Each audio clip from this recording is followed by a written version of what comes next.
Vibrant GS study centre में आप लोगों का स्वागत है।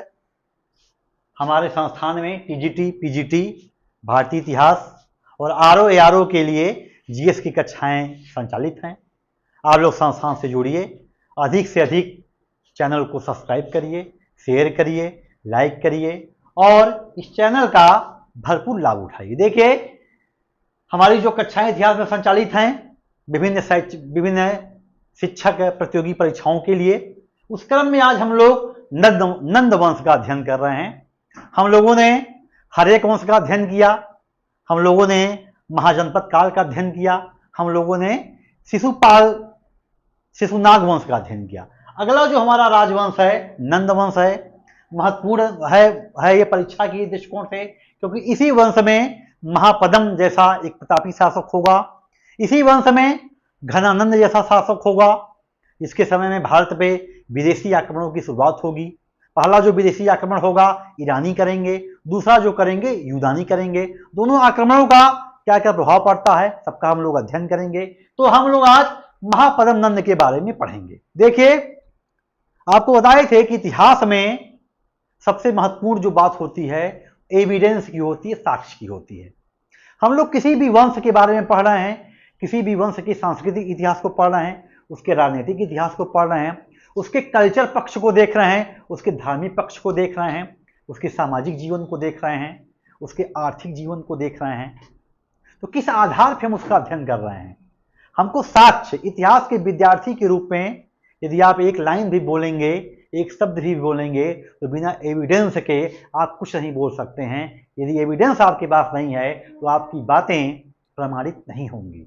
तो नंद वंश का सबसे पहले हम साक्ष्य देखेंगे कि नंद वंश की जानकारी हमको कहाँ से मिलती है। इसमें साहित्यिक साक्ष्य भी है, कुछ विदेशी यात्रियों के विवरण भी है और कुछ बौद्ध ग्रंथ हैं, जैन ग्रंथ हैं, सबको हम लोग अध्ययन करेंगे और एक आध अभिलेखी साक्ष्य भी है। तो साक्ष्यों में देखिए पुराण है, पुराणों में मुख्य रूप से भागवत पुराण से नंद वंश के बारे में जानकारी मिलती है। जैन ग्रंथ है, परिशिष्टि पर्वन है, महत्वपूर्ण जैन ग्रंथ है, इससे हेमचंद्र का इससे जानकारी मिलती है। बौद्ध ग्रंथ है, महावंश टीका है, इससे भी नंदों के बारे में काफी कुछ जानकारी मिलती है। इसके साथ साथ एक यूनानी लेखक कार्टियस है, इसने नंदों की सेना इत्यादि के बारे में काफी लिखा है, काफी कुछ बताया है। इसके विवरण से भी महापद्म नंद की सैन्य उपलब्धियों के बारे में पता चलता है। इसी के साथ साथ एक अन्य विदेशी यात्री जो है डियोडोरस है, डियोडोरस का हम बताएंगे आपको उल्लेख। यह है बिंदुसार के समय में आया था, मिस्र नरेश टालमी ने इसको भारत भेजा था, इसके विवरण से भी जानकारी मिलती है। इसी के साथ साथ खारवेल का हाथी गुंफा अभिलेख बहुत महत्वपूर्ण अभिलेख है। खारवेल चेद वंश का संस्थापक था, जैन मत का पोषक था और इसी हाथी गुंफा अभिलेख में पहली बार भारतवर्ष नाम का विवरण मिलता है। और सबसे महत्वपूर्ण बात यह है कि खारवेल के इतिहास जानने का एकमात्र साधन है। यह अभिलेख बताता है कि नंद वंश के शासक महापद्म नंद ने कलिंग तक अभियान किया था। इसी के साथ साथ कथा सरित सागर से भी नंदों के बारे में जानकारी मिलती है। तो ये तो हमारे एविडेंस हो गए, ये हमारे साक्ष्य हो गए। इसके अध्ययन से हम नंदों के बारे में जानकारी प्राप्त करते हैं। तो जितने भी साक्ष्य हम बताए हैं सारे साक्ष्य प्रतियोगी उपयोगी प्रश्न हैं, आपकी परीक्षा में पूछी जाएंगे। हाथी गुंफा अभिलेख के बारे में हम अलग से एक क्लास लेंगे आपकी, इसमें कितनी पंक्तियां हैं, किस किस पंक्ति से क्या क्या जानकारी मिलती है, खारवेल की उपलब्धियों के बारे में क्या क्या मिलती है, सबका हम लोग अध्ययन करेंगे। जब मध्योत्तर भारत में हम आएंगे उसमें हम आपको हाथी गुंफा अभिलेख के बारे में बताएंगे। देखिए, अब हम नंद वंश की राजनीतिक इतिहास के बारे में देख लें। नंद वंश के कौन कौन से शासक थे। देखिए, इस वंश में कुल 9 शासक हुए, लेकिन जो महत्वपूर्ण शासक था वह कौन था? महापद्म नंद था। महापद्म नंद के 8 लड़के थे, इसको लेके 9 हुए। महापद्म नंद के बाद 8, 9, तो इसीलिए इसको नव वंश भी कहा जाता है। नंदवंश या नौ वंश, 9 लड़कों के नाम पे इनके जो वंश के 9 शासक हुए उनके नाम पे इनको 9 वंश भी कहा जाता है। महत्वपूर्ण केवल महापद्म नंद है और इसका जो अन्य जो इसका उत्तराधिकारी जो अन्य है घनानंद वह महत्वपूर्ण है। बीच के जो शासक हैं वो कम समय तक शासन करते हैं, फिर भी हम इनके नामों के बारे में देख लेंगे। इसका जो संस्थापक है वो महापद्म नंद है, इसी को उग्रसेन भी कहते हैं। उग्रसेन क्यों कहते हैं भी हम चर्चा करेंगे। अगला शासक पंडुक हुआ, पंडगति हुआ, भूतपाल, राष्ट्रपाल, गोविंद सारक, दशसिधक, कैवर्त, घनानंद इसका अंतिम नंद वंश का शासक था। बताए थे आपको इस वंश में कुल 9 राजा हुए, सब भाई थे, इसीलिए इन्हें नवनंद भी कहते हैं। तो हम इसका जब पहला शासक है जिसने शिशुनाग वंश के अंतिम शासक नंदिवर्धन की हत्या करके मगध के इतिहास पे एक नए वंश की स्थापना करता है, उसका हम लोग अध्ययन करेंगे। बड़ा महत्वपूर्ण शासक है और इसने पहली बार मगध के साम्राज्य में पहली बार विंध्य पर्वत को पार यह शासक करता है। अस्मक तक जो गोदावरी नदी के तट पे है, दक्षिण भारत का भाग है, वहां पर मगध साम्राज्य की सीमा का विस्तार करता है। इसी के साथ साथ पहला शासक ऐसा है जो कलिंग अभियान करता है। कलिंग में जिनसेन की प्रतिमा को उठा लाता है, कलिंग में नहर की खुदाई करवाता है, जिसका विवरण हम नहीं कह रहे हैं, इसका विवरण कौन कह रहा है? खारवेल का हाथी गुम्फा अभिलेख कह रहा है। तो हम लोग अध्ययन करते हैं। देखिए इसके जो उपलब्धियां हैं, इस तरह जो विजित राज्य कौन कौन से जीते, कि देखिए महापद्म नंद आपको बताए थे कि मगध के विस्तार की शुरुआत कहां से होती है? बिंबिसार के अंग विजय से होती है और समाप्त कहां होती है? अशोक के कलिंग विजय के साथ। किसका स्टेटमेंट है? राय चौधरी का स्टेटमेंट है। उसी क्रम में बिंबिसार ने शुरुआत किया मगध के साम्राज्यवादी इतिहास का। अजातशत्रु ने 2 कदम और आगे बढ़ता है, अवंती इत्यादि को लेता है शासन में। अजातशत्रु के बाद उसका उत्तराधिकारी उदयन भी महत्वाकांक्षी था, वह भी अपने साम्राज्य का विस्तार करता है। फिर शिशुनाग वंश आता है, उसका शासक जो है शिशुनाग, वह भी महत्वाकांक्षी रहता है, वह भी अपने साम्राज्य का विस्तार करता है। काला अशोक भी अपने साम्राज्य का विस्तार करता है। उसी प्रकार ये अगला शासक होगा जो मगध की सीमाओं का विस्तार करेगा। विस्तार कहां तक होगा? विस्तार देखिए, असमक को जीता जाएगा। असमक बताए थे आपको महाजनपद में दक्षिण भारत का पहला महाजनपद है 16 महाजनपदों में। और गोदावरी, आंध्र प्रदेश का जो गोदावरी तट है यह असमक की सीमा में आता है। असमक को की विजय करता है कौन? महापद्म नंद। असमक के बाद कुरु महाजनपद को मगध में विलीन करता है। कुरु महाजनपद मेरठ, दिल्ली व थानेश्वर का भूभाग है, महत्वपूर्ण महाजनपद है कुरु महाजनपद। फिर सूर्य इनको लेता है, आपका पूरा ब्रजमंडल है। इसकी साथ साथ पांचाल, रुहेलखंड, बरेली व बदायूं वाला क्षेत्र इसके अधिकार में आ जाता है। और है इसी को कहते हैं माहिष्मती, नर्मदा नदी के आसपास का क्षेत्र। और काशी की राजाओं का क्षेत्र, और इक्ष्वाकु कौशल में शासन करने वाले राजा का वंश।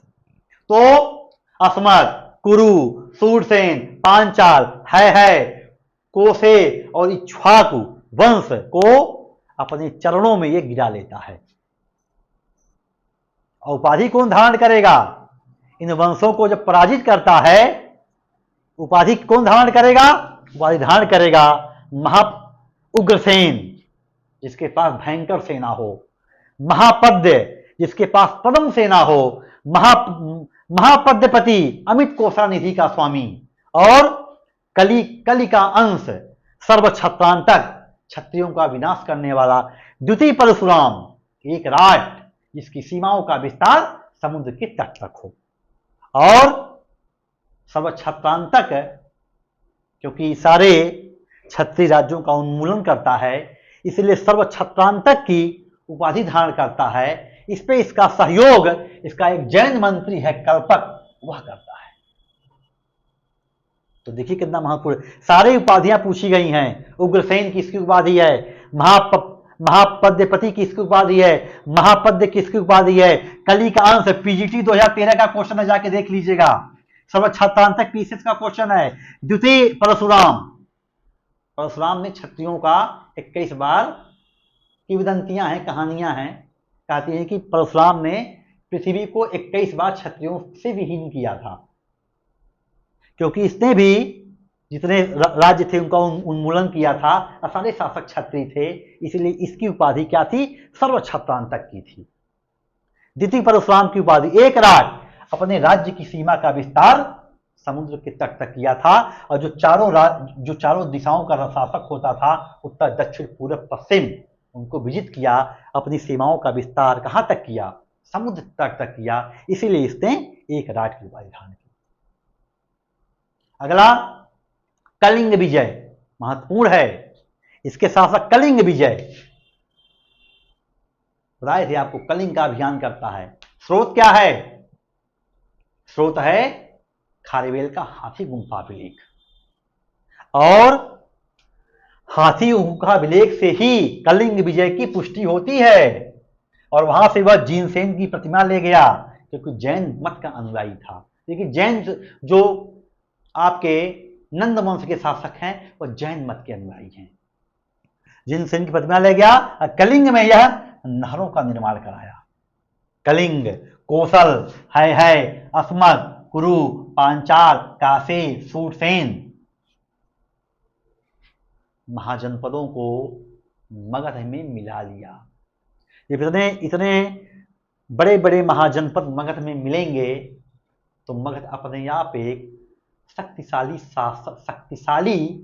राज्य के रूप में बदल जाएगा। और जब मगध एक शक्तिशाली राज्य के रूप में बदल जाएगा, और मगध को जब एक योग्य शासक और योग्य मंत्री दोनों मिल जाएंगे, तो मगध की पताका पूरे विश्व में फहराने लगेगी। मगध का सौभाग्य था कि नंद वंश के बाद मगध में मौर्य वंश की सत्ता स्थापित होती है, और मौर्य वंश का एक प्रतापी शासक जिसका नाम चंद्रगुप्त है, और उससे भी योग्य उसका प्रधानमंत्री जिसका नाम कौटिल्य है, दोनों मगध को मिलते हैं, और मगध की सीमा का विस्तार यहीं नहीं रुकता है, हिंदकुश पर्वत तक चला जाता है, और उस वैज्ञानिक सीमा को मेरे बच्चों अंग्रेज भी नहीं छू पाए थे। भारत का विस्तार हिंदकुश पर्वतमाला तक चला गया था। यह मात्र और मात्र मगध के शासकों की उपलब्धि थी, और यह उपलब्धि कहां से शुरू हुई, हरेक वंश से शुरू हुई, और मौर्य वंश तक जाके इस पे समाप्त हुई। उतना बड़ा साम्राज्य किसी भी वंश का भारत में नहीं हुआ, और वह साम्राज्य और उसकी वो शासन व्यवस्था जो आज भी आपका जब सिलेक्शन होगा, जब जाएंगे आप आईएएस की ट्रेनिंग करने जाएंगे, पीसीएस की ट्रेनिंग करने जाएंगे, तो कौटिल्य का अर्थशास्त्र आपको पढ़ने के लिए दिया जाएगा। और वास्तव में जो मौर्य शासन की व्यवस्था है, वह आज के आधुनिक समय में और ऐसी व्यवस्था देखने को नहीं मिलती है। समाहर्ता का जो पद है, समाहर्ता क्या करता था, राजस्व का प्रधान अधिकारी होता था, कलेक्शन करता था, किसका, रेवेन्यू का। आपके डीएम लोग क्या करते हैं, कलेक्शन से ही कलेक्टर शब्द बना है। इनका मुख्य काम क्या है, जिले के राजस्व को इकट्ठा करना। आप जब बिहार पीसीएस का फॉर्म भरेंगे, वहां एसडीएम की पोस्ट नहीं होती है, वहां पोस्ट में लिखा जाता उप समाहर्ता। प्रेरित कहां से है, कौटिल्य के अर्थशास्त्र से है। ठीक, तो देखिए हाथी गुफा अभिलेख से कलिंग विजय की पुष्टि होती है। इसी के साथ साथ पहला शासक होता है जो विंध्य पर्वत को पार करता है। देखिए जो विंध्याचल पर्वत है, यही उत्तर भारत को दक्षिण भारत से अलग करती है। जो हमारा भौगोलिक विभाजन है उत्तर का दक्षिण से, तो एक नर्मदा नदी है और एक ये विंध्याचल पर्वत है। विंध्याचल पर्वत और नर्मदा नदी ही उत्तर को दक्षिण से अलग करती है। मगध वंश का पहला शासक होगा जो विंध्य पर्वत को पार करेगा और दक्षिण में मगध का विस्तार करेगा, और कहां तक पहुंच जाएगा, गोदावरी नदी के तट तक पहुंच जाएगा। और इसी के साथ साथ इसकी जो साम्राज्यवादी नीति थी, इसके शिकार उस समय के तत्कालिक अनेक महाजनपद होते हैं। ठीक, इसी के साथ साथ देखिए, लोग कहते हैं कि इसकी जो पश्चिमी सीमा थी वो ब्यास नदी तक पहुंच गई थी। एक तरफ ब्यास नदी तक सीमा, एक तरफ समुद्र तट तक सीमा, दक्षिण भारत में गोदावरी नदी तक सीमा। नंद वंश की बहुत बड़ी उपलब्धि थी। मौर्यों को, चंद्रगुप्त मौर्य को बना बनाया सब कुछ मिल गया था, उसका योग्य एक प्रधानमंत्री भी मिल गया था, लेकिन वास्तव में मगध का जो विस्तार हुआ है वह उसमें महापद्म नंद की बहुत बड़ी भूमिका है। महापद्म नंद ने चंद्रगुप्त को एक साम्राज्य सौंप दिया, बना के, सब कुछ बना के सौंप दिया, सारी मेहनत इसी की थी।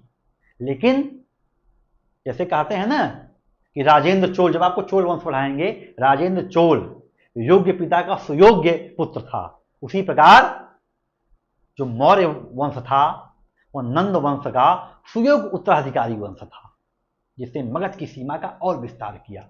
और कहां तक ले गया? हिंदुकुश पर्वत तक ले गया। समुद्र से लेके हिंदुकुश पर्वत तक मगध की सीमा का विस्तार हुआ। तो देखिए, कहते हैं कि जो गांधार के निवासी पाणिनि, जो बहुत बड़े अष्टाध्यायी, बहुत बड़े व्याकरणाचार्य थे पाणिनि जी, इनके मित्र थे, इनके समकालीन थे, इनके दरबार में निवास करते थे महापद्म नंद के। परीक्षा में पूछा जाता है कि व्याकरणाचार्य पाणिनि कहाँ के निवासी थे, तो यह कहाँ के निवासी थे? गांधार के सालापुर के निवासी थे। इसी के साथ साथ कार्टियस कहता है, यूनानी लेखक है, कि नंदों की सेना में, महापद्म सेना में 20,000 अश्वारोही थे, 2 लाख पैदल सेना थी, 2,000 रथ थे, 3,000 हाथी थे। उस समय प्राचीन भारत में 20,000 अश्वारोही सेना, 2 लाख पैदल सेना, 2,000 रथ और 3,000 हाथी, मतलब बहुत बड़ी सेना थी। ऐसी सेना की बदौलत ही नंद वंशों ने मगध की सीमा का विस्तार किया। और ऐतिहासिक काल का 6th सेंचुरी BC ऐतिहासिक काल बोला जाता है। ऐतिहासिक काल का पहला शासक था जो एक राट कहलाया। एक राट उस शासकों को कहते हैं जिनकी राज्य की सीमा का विस्तार समुद्र तक हो, समुद्र पर्यंत तक हो, उसको एक राट कहते हैं। इसी के साथ साथ देखिए, इसकी पश्चिमी सीमा ब्यास नदी तक थी। इसके 8 पुत्र थे। 8 पुत्र में 7 बहुत योग्य नहीं थे, निर्बल थे। उन्होंने केवल 12 वर्ष तक शासन किया। इसका जो उत्तराधिकारी जो थोड़ा सा योग्य था वह घनानंद था। वह महापद्म नंद के बाद शासक बनता है। उसके बारे में हम लोग चर्चा करते हैं। नंद वंश में हम लोग, जो हमारा अगला शासक है, हम लोग घनानंद के बारे में पढ़ेंगे। देखिए, बताए थे आपको कि महापद्म नंद के उत्तराधिकारी 8 हुए। 8 उसके लड़के थे। 8 में जो सर्वाधिक योग्य था वह था कौन? घनानंद। महापद्म नंद और घनानंद के बीच के जो उत्तराधिकारी हुए वो निर्बल शासक थे, कमजोर शासक थे। मात्र उनका 12 वर्षों का कार्यकाल था। आपस में सब भाई थे, इसलिए इन्हें नववंश भी कहा जाता है। तो घनानंद, यूनानी लेखक इसे अग्रमीज कहते हैं। पूछा आता है अग्रमीज किसकी उपाधि थी? अग्रमीज किसकी उपाधि थी? घनानंद की उपाधि थी। इसी के साथ साथ यह अग्रमीज मतलब उग्रसेन का पुत्र। अगला जो है वह है जैनरमीज, यह भी उसकी उपाधि थी। जैन मत का पोषक था। इसका जो सेनापति था वह भद्रसाल था। सेनापति कौन था? भद्रसाल था। इसी के साथ साथ जो इसका मंत्री था वह, उसका नाम सक्काल था। सब परिचय में पूछा जाता है कि घनानंद का सेनापति, घनानंद का मंत्री कौन था? और सक्टाल जैन मत का पोषक था। सक्टाल की मृत्यु के बाद इसका लड़का होता है स्थूलभद्र। स्थूलभद्र और भद्रबाहु का जो झगड़ा हुआ था वही स्थूलभद्र है, जो जैन मत में किसी भी प्रकार के परिवर्तन का विरोधी था। यह दिगंबर, दिगंबर को मानने वाला था। दिशा है जिसकी, जो दिशा ही जिसका वस्त्र है, दिगंबर। और स्थूलभद्र क्या हुआ, बाद में जैन साधु बन जाता है। तो इसका भाई श्रीयक इसको मंत्री का पद दे दिया जाता है। तो सेनापति भद्रसाल हुआ, मंत्री पद सट्टाल हुआ, तो इसका स्थूलभद्र हुआ। साधु बनने के बाद इसका भाई श्रीयक उसका मंत्री बनाया जाता है। घनानंद देखिए सिकंदर का समकालीन था। इसी के समय में भारत पे सिकंदर का आक्रमण हुआ। परीक्षा में कभी कोई पूछ लिया जाता है छोटी परीक्षाओं में कि सिकंदर के आक्रमण के समय मगध का शासक कौन था। महापदम नंद मत मारिएगा। क्या मारेंगे आप लोग? घनानंद मारेंगे। और यह नंद वंश का अंतिम शासक था। इसी के बाद भारत में मौर्य वंश की स्थापना होती है। इसने एक बार कौटिल्य का अपमान किया था राजसभा में। इसी से क्रोधित होकर कौटिल्य ने चंद्रगुप्त मौर्य नामक व्यक्ति की सहायता से नंदों का वह उन्मूलन करता है और भारत में मौर्य साम्राज्य को स्थापित करता है।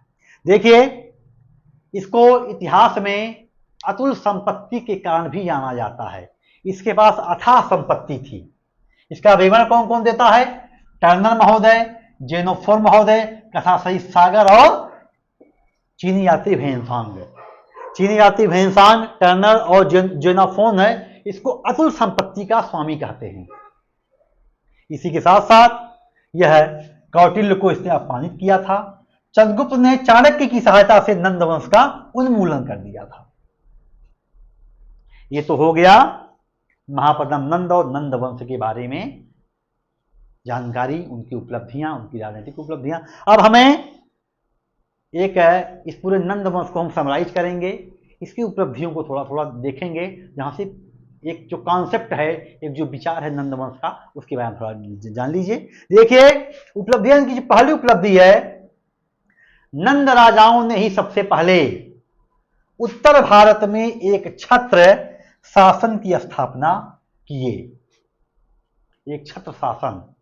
मगध में करीब करीब सारे महाजनपद विलीन हो गए। किसने किया? नंदों ने किया। और अपनी सीमा का विस्तार कहां तक कर दिया? बताए थे, गोदावरी नदी के तट तक। तो दक्षिण भारत का महाजनपद अस्मक था, वहां तक इसने अपनी सीमा का विस्तार किया। इसी के साथ साथ जो इसकी पश्चिमी सीमा थी, वह कहां तक पहुंच गई? वह पहुंच गई जो सप्तसैंधव क्षेत्र में जो नदियां बहती थी, वहां तक इसकी पश्चिमी सीमा का विस्तार हो गया। व्यास नदी तक इसकी सीमा का विस्तार हो गया। और एक सीमा इसकी समुद्र को छू रही है, एक सीमा इसकी व्यास नदी तक है। और पहली बार उत्तर भारत के पहले यह शासक होते हैं जो नर्मदा नदी और विंध्य पर्वत को पार करते हैं। दक्षिण भारत में गोदावरी नदी के तट पे जो महाजनपद था अस्मक, वहां तक अपने साम्राज्य का विस्तार करते हैं। इसी के साथ साथ हिमालय के पार के जो देश थे, जैसे साइबेरिया इत्यादि था, उनसे भी इनका व्यापारिक संबंध था। और लोग कहते हैं साइबेरिया से यह सोना प्राप्त करते थे। और घनानंद के बारे में कहा जाता है कि वह इतना शक्तिशाली था कि पश्चिमी एशियाई देशों में जो झगड़े होते थे आपस में, उसमें ये मध्यस्थता का काम करता था, मीडिएटर का काम करता था, मध्यस्थ बन के जाता था, झगड़ों को सुलझाता था। तो मध्यस्थता कौन करता है? जो ताकतवर होता है। मध्यस्थता कभी भी सामान्य व्यक्ति नहीं करता है। आज अमेरिका विश्व की राजनीति में जो हस्तक्षेप करता है, जो एक प्रकार की मध्यस्थता करता है, वह मात्र उसके सैन्य शक्ति, आर्थिक शक्ति के भरोसे है। जैसे चीन करता है, भारत भी अब मध्यस्थता करने लगा है। जो महाशक्तियां हैं वर्तमान में वही मध्यस्थता करती हैं। उसी प्रकार से जो नंद वंश था, उसमें विश्व के जितने भी राजवंश थे, उसमें इतना ताकतवर था कि पश्चिमी एशिया के देशों में जब कोई विवाद होता था, उन विवादों को जाकर सुलझाता था। इसी के साथ साथ नंद शासक अपने राज दरबार में वो जो विद्वान थे उनको रखते थे। नंदों के दरबार में पाणिनि निवास करते थे, जो अष्टाध्यायी के लेखक थे। बाद में इन्हीं के अष्टाध्यायी पे पतंजलि ने महाभाष्य नामक टीका लिखा, टिप्पणी लिखा, कमेंट्री लिखा। इसी के दरबार में वर्ष थे, उपवर्ष थे, वररुचि थे, कात्यायन थे। कात्यायन की वर्तिका बड़ी बड़ी फेमस पुस्तक है। और सबसे बड़ी बात थी तो जैन थे, जो नंद थे वो जैन मत के पोषक थे। तो देखिए, हम लोग नंद वंश के बारे में आज अध्ययन किए। बड़ा महत्वपूर्ण टॉपिक था, इसको ध्यान से जाके पढ़िएगा, रिवीजन करिएगा। इसी के साथ साथ जो हमारी अगली क्लास होगी, हम आपको देखिए भारत पे विदेशी आक्रमण की शुरुआत हो गई है, हम आपको भारत पे विदेशी आक्रमण के बारे में पढ़ाएंगे। तब तक धन्यवाद।